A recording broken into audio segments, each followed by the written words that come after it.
was like, you know, yeah, one of those.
Why, hello there, YouTube, and welcome back to 31. So we're on day 21 now. Yeah, only 10 days left. I can't believe how fast it's going. But, of course, I'm not the only one doing this 31 days. There's so many other horror channels out there doing this. Toni has 9 Fingers, Retro Horror, The 13th Wolfman, Lisa Loves, Nana Maven. I believe they might be doing it this year. But like I said before, type in 31 days in the search and you'll find someone is doing their own version of this. It's day 21 and it is a new week with a new theme, and this week's theme is 2010's week, or 10's week, where I review horror movies that came out in the 10s, the last decade, between 2010 and 2019. So, let's get this underway as I review Hereditary.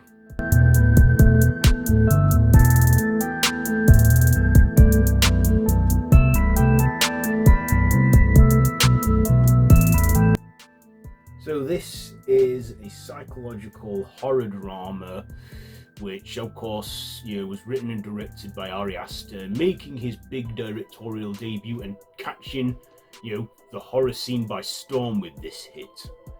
And of course, it stars Toni Collette, Alex Wolff, and Gabriel Byrne, and I can't remember the young actress's name now who played the young girl in it, Charlie.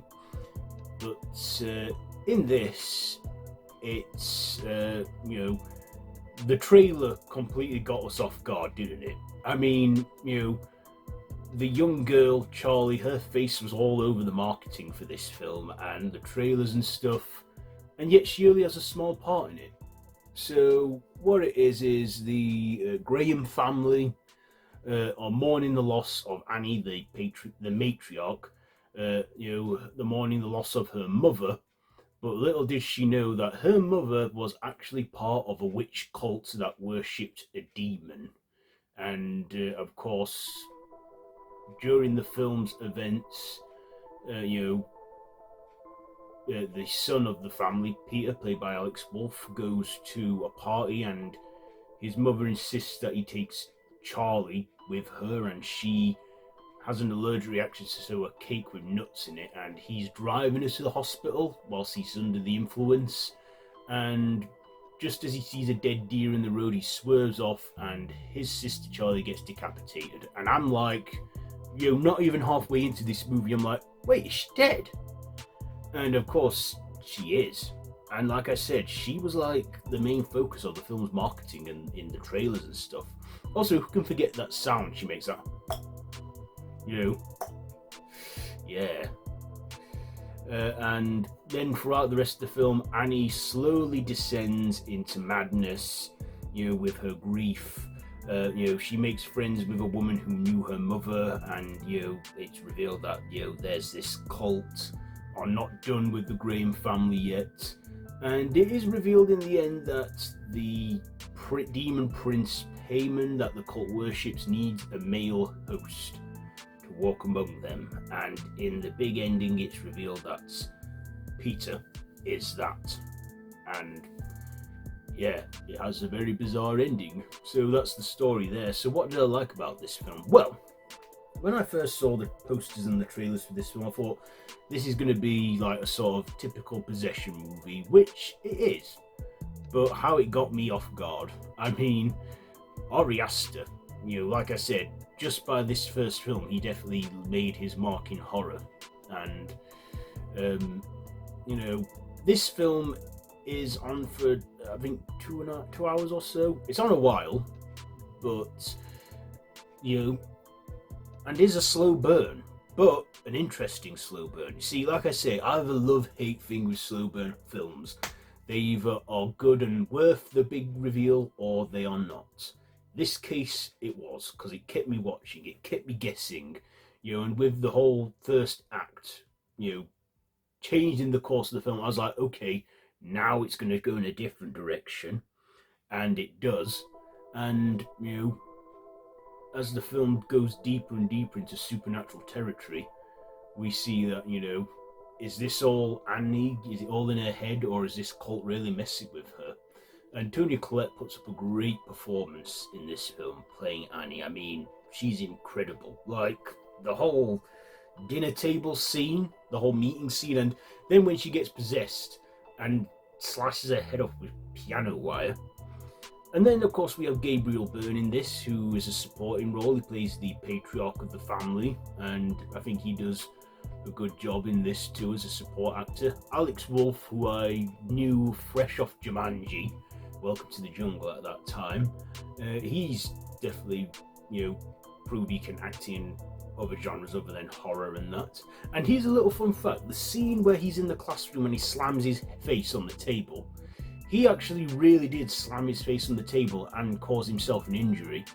I think broke his nose.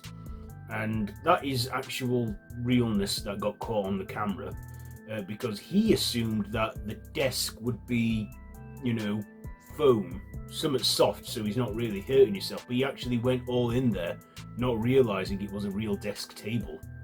And the whole the band-aids he wears in like the final act of that film are real, not makeup or prosthetics or anything like that.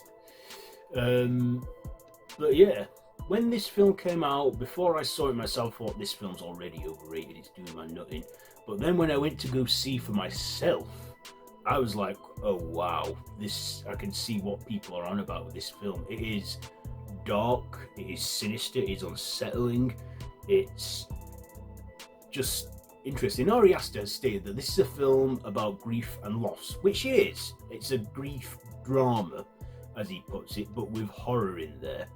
And yeah, it wasn't long before Ari Aster got his second big movie out, which we'll get back to later this week. I think you know what it is. But Hereditary,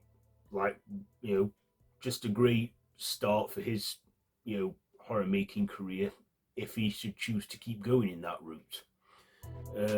Also, the young actress Millie, that's her name, Millie Shepiro or something, playing Charlie, she again was good in this. Even though she had a brief part in it, she still was very unnerving, the way she just did that clicking, yeah. One of those horror sounds, I guess. I guess it's one of those sounds you now associate with that film, Hereditary. So, yeah, I thought this had good visual effects from what they had, and, good horror and good twists and turns and supernaturalness. So ratings, what am I going to rate this one? You know what, I'll give Hereditary 5 stabs out of 5, because I still think it's a good one. Even 6 years later, I thought, yeah, I still think I enjoy this film. I haven't watched it to death. I've probably seen it maybe 3 times, or 4. I think it was 4. Yeah, this was the 4th time I've watched it for this review. So yeah, there you go. There is my review for today. And yeah, have you seen this one? Let me know what you think down below in the comments. And if you like this video, be sure to give it a big thumbs up. Share with your friends and feel free to subscribe to the channel if you haven't already, and to hit that notification bell. All my social media links are linked down below in the description, and you can watch the the whole first 3 weeks of this series. 31 of this year so far on the channel. So yeah, I will see you tomorrow. So until then, don't have nightmares.